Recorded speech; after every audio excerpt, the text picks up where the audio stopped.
A segunda técnica, Paty, é questione a voz. Porque é engraçado, né? Todo mundo tem uma voz. Todo mundo tem uma voz. A voz que fala com você. Né? E é engraçado que quando eu atendo em coaching, eu pergunto, essa voz é de homem ou de mulher? E a pessoa até sabe na responder, hora né? de homem, de mulher, né? Óbvio, se você tiver muitas vozes, aí vamos procurar um psicólogo aí pra ver se, né? Se você...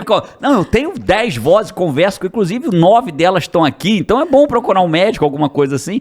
Mas brincadeiras à parte, questione a voz, porque 95% ou mais dos medos que a gente vai ter ao longo da vida são por coisas que sequer chegam a acontecer. Cara, muito verdade isso. Muito dolorido e muito verdade e muito consolador. Completamente. Porque quando a gente recebe isso, tem presença disso, a gente vai tirando o poder desse monte de coisa que a gente se ocupa em dar esse disparo pro nosso corpo, em ter essa percepção, em passar por tanto estresse, por tanta ansiedade, e a maioria dessas coisas nunca sequer aconteceu. Você lembra de alguma história que você teve medo de algo que não chegou a acontecer?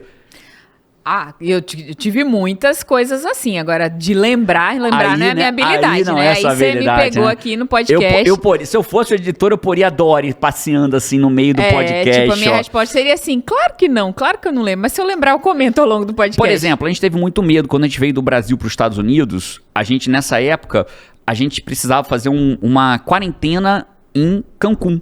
Porque os Estados Unidos não estava aberto para o Brasil. Então a gente tinha que ficar 14 dias em Cancún e depois viria para os Estados Unidos. No México, né? A gente escolheu Cancún para ficar. E a gente teve medo muito medo de pegar Covid no México, né? Porque não tinha estrutura. Cara, nem é o país que a gente mora, nem é o país para onde a gente vai morar. Seria no meio do caminho ali. E a gente falou, caramba, aí não consegue voltar para o Brasil, não consegue... A gente teve muito medo daquilo. Aquilo deu muita ansiedade na gente. E a gente pegou o Covid? Não. Na verdade, eu peguei, né? Lembra que eu peguei Covid?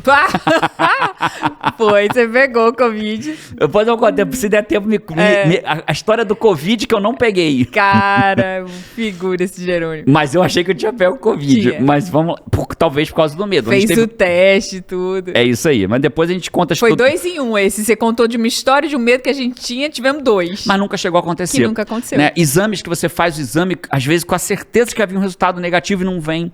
Né? Um dentista que você acha que vai doer e não dói.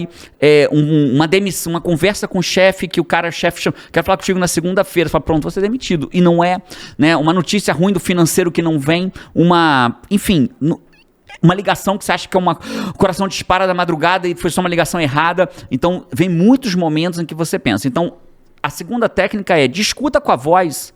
Né? Discuta com a voz, verdadeiramente. E a segunda, ela se conecta com a terceira técnica, Paty.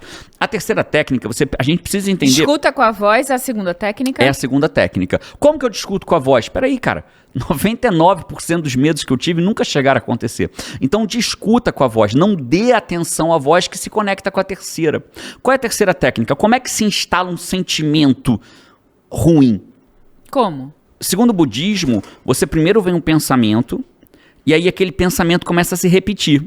Ai, se eu estiver doente, ai, se isso for um problema, ai, se isso estiver acontecendo, ai, se eu for demitido, ai, se o avião cair. Vem um pensamento que se repete. Quando esse pensamento se repete, se instala um sentimento relacionado a esse pensamento. Medo, raiva, rancor, um pensamento, um sentimento. E esse sentimento alimenta o pensamento. Imagina um círculo aqui, ó, que sai da minha cabeça, que é o pensamento, que vem para o coração, que é o sentimento, que volta para a cabeça. Então eu penso algo que se repete, instala um sentimento e esse sentimento alimenta o pensamento. Isso vira Eu sei de uma história didática. Conta pra mim essa história didática. Mas que envolve um palavrão. Eita, peste. E eu não vou contar essa história de jeito nenhum, mas eu vou te dizer qual é, se você quiser você conta. Ok.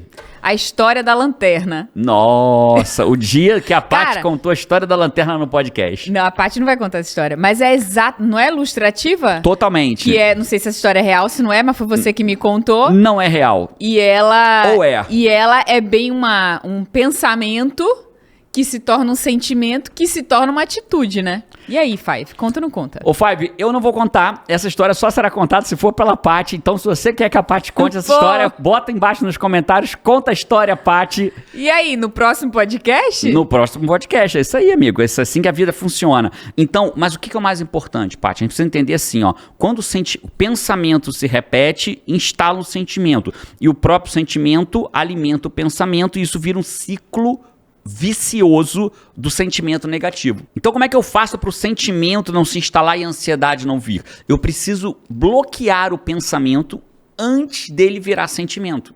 Então, se eu tô num avião e eu começo a pensar, meu Deus, que barulho é esse? Meu Deus, o que está acontecendo? Meu Deus, o que é aquilo? Daqui a pouco vem o medo e o próprio medo alimenta o pensamento. Que alimenta o medo, que alimenta o pensamento. Cara, e o medo, o que é o sentimento, alimenta o pensamento mais em turbo, né? Porque aí você já pensa, cara, 10 coisas, metralhadora de pensamento ruim. É simples assim. Então, como que a gente interrompe? Criando o que a gente chama no coaching de frase de neutralização. O que é uma frase de neutralização? É uma frase que quebra o padrão, que é interrompe, né? Interrompe o padrão. Qual o padrão? Do pensamento. E se conecta com a frase anterior. Lembra que eu te falei? Discuta com a voz? Uhum. Então vai vir um sentimento, ai, se eu for demitido, ai, se eu tiver um problema de saúde, ai, se eu... Interrompe o pensamento. Como que eu interrompo o pensamento? Falando uma frase de neutralização. Cara, essa técnica da frase de neutralização, ela é muito poderosa. Todo mundo merecia conhecer. Muito poderosa. Você já me ajudou várias vezes com essa técnica. Eu já ajudei minha mãe uma vez. Nossa, você vai... A gente no WA, né? O WA é um treinamento, é uma imersão de 3 dias comigo. 3 dias que a gente passa, sexta, sábado, domingo, evoluindo em tempo real. Pra você se tornar uma pessoa que sabe o que quer e faz o que tem que ser feito. E para você ser uma pessoa que sabe o que quer e faz o que tem que ser feito, você precisa aprender a lidar com os seus pensamentos, né? E bloquear os pensamentos negativos. Eles te tiram do caminho, né? Te tiram totalmente do caminho. Então, uma frase de neutralização é algo que você vai dizer, né? É um exercício longo dentro do WA. Então, de forma íntegra, eu não consigo conduzir você para criar a sua aqui agora. Mas só para eu te ajudar e você já sair daqui num próximo nível, é uma frase fora do padrão, não é uma frase assim, não pensa isso não, isso não vai mudar. É uma frase fora do padrão em que você questiona esse pensamento para que não vire um sentimento, né? Então, por exemplo, eu tinha uma época que eu passava na frente de hospital e eu tinha medo de passar na frente de hospital, que eu pensava assim, nossa, um dia sou eu que vou estar lá.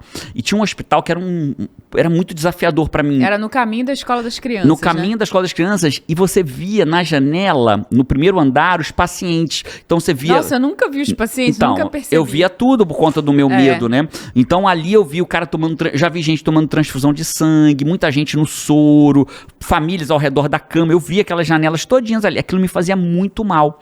E eu sempre, cara, um dia sou eu que vou estar ali, um dia sou eu que vou estar ali. Esse pensamento me fazia mal. E aí liga o que na pessoa? Luta ou fuga, porque você tá com medo de morrer. Aí medo de morrer, luta ou fuga. Sudorese, taquicardia, mão gelada, né? Todos os sentimentos vêm por conta daquilo ali. E aí o que aconteceu? Eu criei uma frase que neutralizava aquilo. E a minha frase, ela era bem básica, mas ela servia. Qual era? Você vai lembrar a frase que eu dizia? Você lembra qual é? Não? Quer repetir? Você falava assim, quando você passava por ali, você falava assim, que bom que existe pessoas... Um lugar, né, com pessoas que estudaram pra isso, pra se um dia a gente passar mal, elas vão cuidar da gente. Isso, era mais ou menos assim? Isso. Sempre que eu vinha o pensamento, um dia eu vou estar ali, eu dizia assim, passava na frente do hospital e falava assim, cara, que bom que existe um lugar que tem pessoas 24 horas por dia pra cuidar da gente. Cara, parecia mágica. Interrompia o pensamento de um dia sou eu, meu Deus, o que aquela pessoa tem? Será que é uma doença grave? Será que ela vai... Aquele pensamento, será que eu tenho alguma coisa? Será que... ansiedade, taquicardia, sudorese. E eu interrompi o pensamento, né? E a frase tem que ser uma frase verdadeira. Totalmente verdadeira. Mais forte do que a verdade que você tá ouvindo no seu ouvido, que geralmente nem verdade é. É o medo que você tem. Então essa frase é uma verdade que neutraliza, né? E tudo isso, quando você vai juntando, você vai diminuindo a carga de ansiedade.